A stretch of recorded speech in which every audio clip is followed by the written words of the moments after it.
Amid the chaos of World War II, a secret weapon emerged that would change the course of history. This is the story of the Ghost Army. During the intense conflicts of World War II, the Allied forces employed deception as a key strategy to gain an advantage over the enemy. Among the secret military units that emerged, the Ghost Army, officially known as the 23rd Headquarters Special Troops, played a pivotal role in changing the course of the war. The Ghost soldiers were handpicked for their creativity and intellect, with many being recruited from art schools, advertising agencies, and other professions that fostered imaginative thinking. These individuals were tasked with using their talents to devise innovative methods of misdirection, deception, and confusion against the German army. In their civilian lives, these ghost soldiers had diverse backgrounds, ranging from artists and architects to actors, set designers, engineers, and lawyers. The Ghost Army were tasked with one mission: to deceive and confuse the enemy through deception and illusion.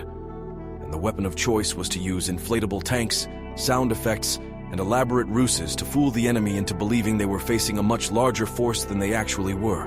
Despite its modest size of 1,100 soldiers, the 23rd Headquarters Special Troops employed innovative equipment developed by British forces to deceive the Germans. They used dummy tanks, artillery, and aircraft, along with giant speakers broadcasting the sounds of men and artillery, creating the illusion of a much larger force of approximately 30,000 troops, equivalent to 2 divisions. These elaborate ruses effectively diverted German units from the locations of larger Allied combat units, contributing to the success of Allied operations. Under the cloak of secrecy, soldiers sworn to silence under the threat of severe consequences. Picture yourself in a mission briefing. You hear the commander's voice. "Listen up, everyone. Our objective is the German army's position near the Rhine River.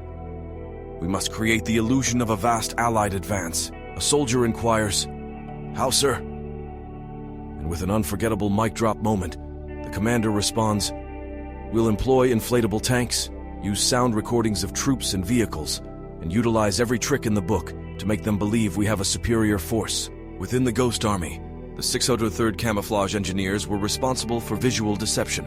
They were armed with inflatable tanks, cannons, jeeps, trucks, and airplanes that they inflated using air compressors and then camouflaged just enough to be visibly imperfect so that enemy aerial reconnaissance could spot them. In a matter of hours, they could establish dummy airfields, troop bivouacs with faux laundry dangling from clotheslines, motor pools, artillery batteries, and tank formations. The 3132 Signal Service Company Special, led by Colonel Hilton Rayleigh, was tasked with handling sonic deception during the war. Before the war, Rayleigh had discovered Amelia Earhart and helped launch her career to fame. With aid from engineers from Bell Labs, a team from the 3132 traveled to Fort Knox to capture the sounds of tanks and infantry units on audio records, which were then brought to Europe. For each deception operation, sounds could be mixed to simulate scenarios to trick the enemy. State-of-the-art wire recorders, predecessors of tape recorders, were used to record the audio, which was then played through powerful amplifiers and speakers mounted on half-tracks. The sounds could be heard up to 15 miles, 24 kilometers away. 3132 was also responsible for spoof radio, which involved special operators impersonating radio operators from actual units by creating fake traffic nets. Every Morse code operator has a distinct sending style, and the signal company operators skillfully imitated a departed operator's style to deceive the enemy into believing that the real unit and its radio operator were still present, even though they had long since departed. To enhance the impact of their deception tactics, the unit frequently employed dramatic effects to supplement other stratagems, collectively known as atmosphere. These techniques included simulating actual units deployed elsewhere by using their divisional insignia, painting appropriate unit insignia on vehicles, and having individual companies act as if they were regimental headquarters units. The same small number of covered trucks or lorries, with only 2 soldiers visible in the rear seats to give the impression of full motorized infantry, would be driven in a loop to appear like an extensive convoy. MPs, military police, would be stationed at crossroads wearing the appropriate divisional insignia, and some personnel would dress as divisional generals and staff officers to visit towns where enemy agents or scouts were likely to observe them. Occasionally, the unit was assigned a handful of genuine tanks and artillery pieces to make the dummies in the distance appear more authentic. The Ghost Army conducted over 20 deception operations throughout Europe, playing a crucial role in key battles such as the Battle of the Bulge and the liberation of France. Without the Ghost Army, Many of these battles could have had very different outcomes. They saved countless lives by diverting enemy attention away from the real Allied forces. It was like being part of a magic show, but with much higher stakes.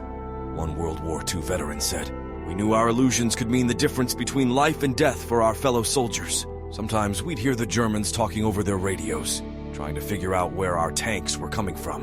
It was both terrifying and exhilarating. The enemy fell for it, so we kept up the charades." The Ghost Army's tactic of using inflatable tanks and decoys has been replicated by numerous military forces worldwide in the decades since its introduction. For example, during the Kosovo War, the Serbian army frequently deployed dummy tanks in Kosovo, deceiving NATO forces into believing they were destroying many more tanks than they actually were. In order to create a realistic appearance for infrared detectors, the United States Army developed a technologically advanced dummy tank that replicates the M1 Abrams tank, not just in visual aesthetics, but also in heat signature. During the Battle of Mosul, 2016-2017, the Islamic State of Iraq and the Levant used a strategy of constructing and deploying wooden mock-ups of various vehicles as a means of diverting attention away from coalition airstrikes. Dummy tanks, manufactured by the Czech company Inflatek, are also being employed by the armed forces of Ukraine during the Russian invasion of Ukraine to waste Russian resources. The Ghost Army's contributions were kept under wraps for decades. It wasn't until decades later that their story began to emerge from the shadows. On March 21, 2024, 2 years after President Biden signed the Ghost Army Congressional Gold Medal Act, the Congressional Gold Medal ceremony was held at Emancipation Hall in the United States Capitol. In attendance were 3 of the 7 surviving Ghost Army soldiers: 100-year-old Mr. Bernard Bluestein of Hoffman Estates, 99-year-old Mr. John Christman of Leesburg, New Jersey, and 100-year-old Mr. Seymour Nussenbaum of Monroe Township, New Jersey. As the curtain fell on World War II, the Ghost Army's legacy endured in the annals of military history. Their cunning tactics and unwavering commitment to deception played a pivotal role in turning the tide of war. Decades later, their story emerged from the shadows, shedding light on the remarkable feats of these unsung heroes. Today, we honor their courage and ingenuity, recognizing the Ghost Army's profound impact on the course of history. Their bravery reminds us that even in the face of overwhelming odds, the power of creativity and innovation can triumph over adversity. Let us never forget the remarkable tale of the Ghost Army, whose legacy continues to inspire generations to come. Perhaps the answers lie not in grand solutions, but in the haunting echoes of the unknown. For the truth, curiosity never rests. As elusive as it may be, is the very lifeblood of the mystery. Until next time, remember the shadows whisper. Wind carries forgotten tales. The veil between the known and the unknown is always tantalizingly thin.